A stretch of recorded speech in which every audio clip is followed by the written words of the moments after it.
We are Zoe and Sirazul, Standard B County Theatre's associate artists, and we are discussing Unveiling Bradford's Rohingya community, the untold stories of Sirazul Islam and 3 generations. Hi Sirazul. Hi Zoe. In our last conversation, you talked about women gathering and men gathering and sharing food and song and stories, and I wonder whether you can talk a little bit more about the creative, the artistic aspects of the Rohingya community.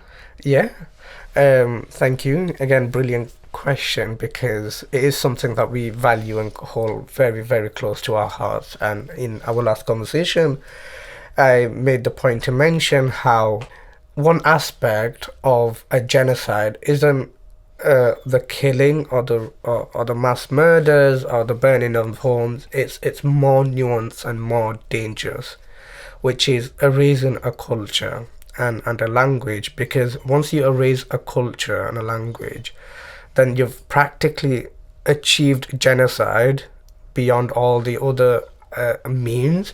So what I mean by this is the Myanmar military has done this to us, where before the 80s, before the 50s, Rohingyas were very, very well known across Burma and Myanmar. It was Rohingyas who actually, because Burma was a colony of the British Empire at the time, and World War II happened. It was actually the Rohingyas who fought alongside the British Empire against the Japanese. So we have a very rich history and culture. We have had politicians, statesmen, radio hosts. We've been on newsletters. We have extensive records of archives that mention the name Rohingya as a group, as a name, and as a people. But then they started taking the Rohingya language off radio, for the national radio. They started taking it off the official languages, and then they disenfranchised us, and then they took away our name from the list of over 130 minorities that exist in Burma. So essentially, the genocide started way before the actual killing. And so that's the foundational setting. And then to answer your question specifically, how we do the creative side, how do we maintain tradition, how do we maintain culture? And one is songs. Specifically, the Rohingyas have a genre, if you will, and it's called, and this is a Rohingya word, it's called a tarana. And the purpose of these songs within it's usually done with vocals or very little instrument, but the purpose of these songs is to reminisce the Rohingya culture, the traditions, and the history. So the lyrics in itself will always be talking about the rich history of the Rohingyas, the culture and traditions of the Rohingyas. So that is something that we use in diaspora communities, in the refugee camp, and for some people still in Myanmar. So that's one aspect. And then the other aspect is holding on very closely to the things that we do regularly, which is something like as simple as henna or mehndi. As you might know, many South Asian countries do it, and within those are the Rohingya people, and we do it all the time. We have Eid, and then when Eid comes around, or when a wedding happens, or when something is being celebrated, henna is usually a way to go about it, and we have specific distinct patterns that Rohingyas use, so we do that. And then again, looking at creative aspects of the dressing and the cultural dresses that women wear. Even my sisters and their friends, they make a point to wear Rohingya dresses, but also have different elements to it. The jewelry that they wear. For them, that's their way of expressing the creativity. And then there's the songs and the dances that Rohingya people do. Quite a few things. So the songs that are, did you call them tarana? Yeah. So the tarana songs are essentially songs that are recording history, aren't they? Yeah. Wow. Yeah. That's beautiful. Yeah, and it's our way of recording history, like you said, but also ensuring that it's passed on through generations. So it's preserving oral history as well, Yeah. rather than just relying on papers and Yeah, books and. And it takes many different moods. Some are very, very sad and extremely distressed. Quite rightly so, when people are singing about the genocide and about the history or about what happened.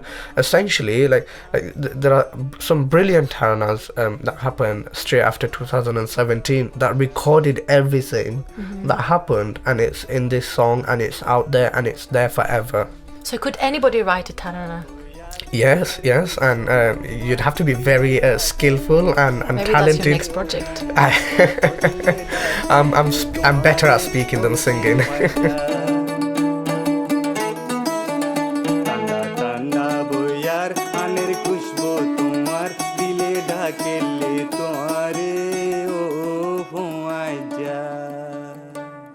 And then you mentioned the hennas. Do they symbolize anything? Yes, it's always a symbol of celebration, and it symbolizes, I guess, the fact that people are able to celebrate without the fear of anything. And we always go back to that idea about being able to do something without fearing anything, and it's quite important for us, because for our entire life, and even till now for some people, for the 1.5 million people in refugee camp, and nearly over 500,000 people in who are stuck in Myanmar or Burma, and for the millions of people who are stuck in diaspora communities, it's something that we cherish, because we always look for ways of trying to celebrate something without letting our history affect us. So that's henna. That's beautiful. And are there patterns? Are there specific patterns, and do they mean anything, the patterns, or would anybody do whatever they like with the patterns? I think it's the latter, but the patterns are very intricate. So it's also a skill that you pass on. So my nieces know it because their mothers taught them, and hopefully they pass that on to their children. But it is very intricate designs, very similar to, if anyone wants to search it, to South Asian designs. And the dances, what do they look like? Are they circle dances? Are they solo dances? It's more group dances. Usually people will put on an upbeat song. So for the dances, it's very, very upbeat. Again, this is something that some people do, which is put a song on, and then they'll do different forms of dancing. It's usually in a group. But yeah, I think for them, again, it's about that celebration. And is there any storytelling in the Rohingya community?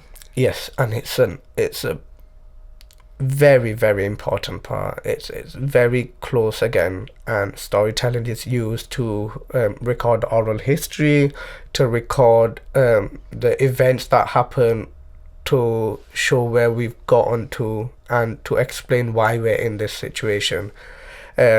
My examples of storytelling include the stories that my parents pass on to me about how life was in Burma before the genocide and persecution and the discrimination. My family has been there for centuries. My father always tells me stories about my grandfather, who was the head of a tribe, or the leader within their village, and these are very fascinating stories, because it reminds me, like, we were important part of history in Burma.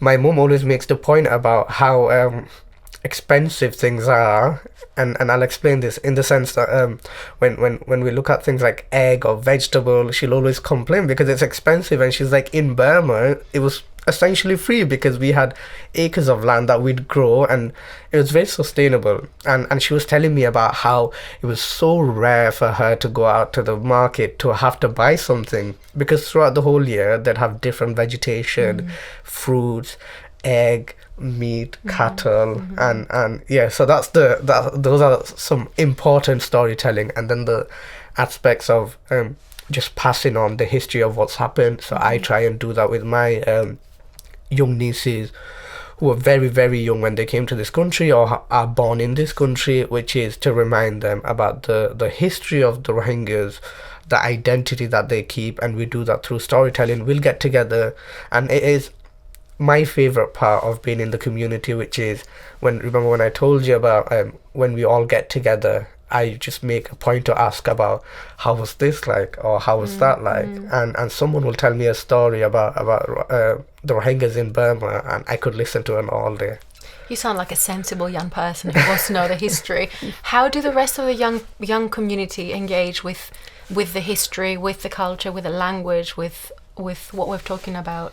There are many difficulties and challenges with engaging with both the language, the history, and the tradition.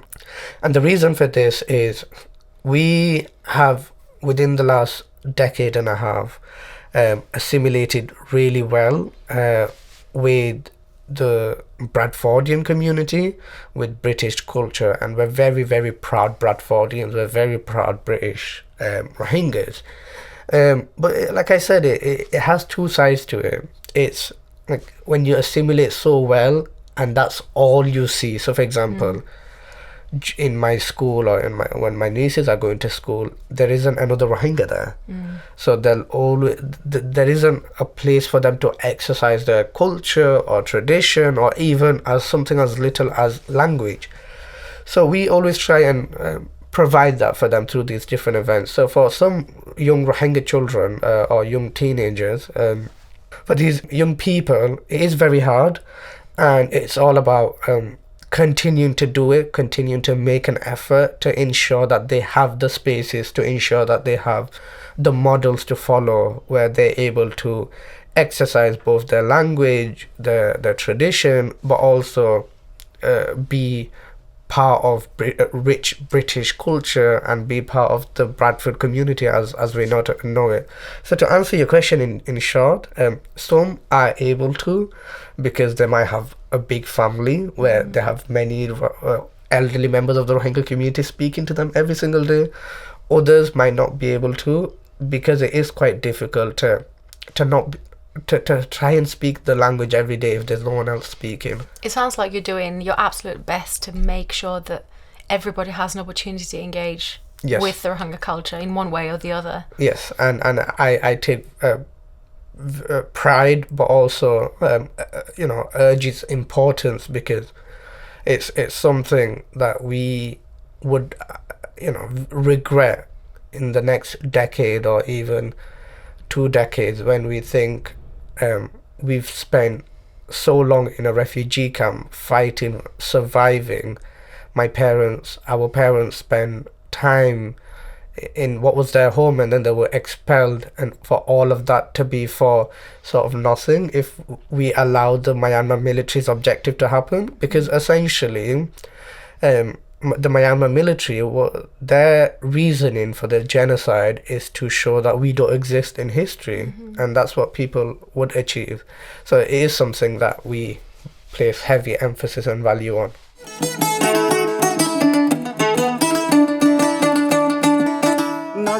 Thank you, Sirazul, for sharing your stories, your dreams, your hopes, your reality, your advocacy, your actions, everything.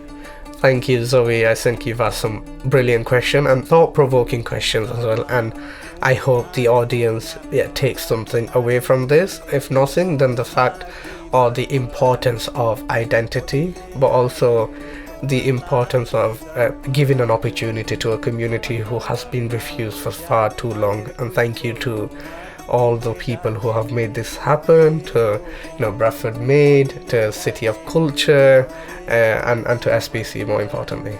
Thank you. Thank you, everybody. Thank you.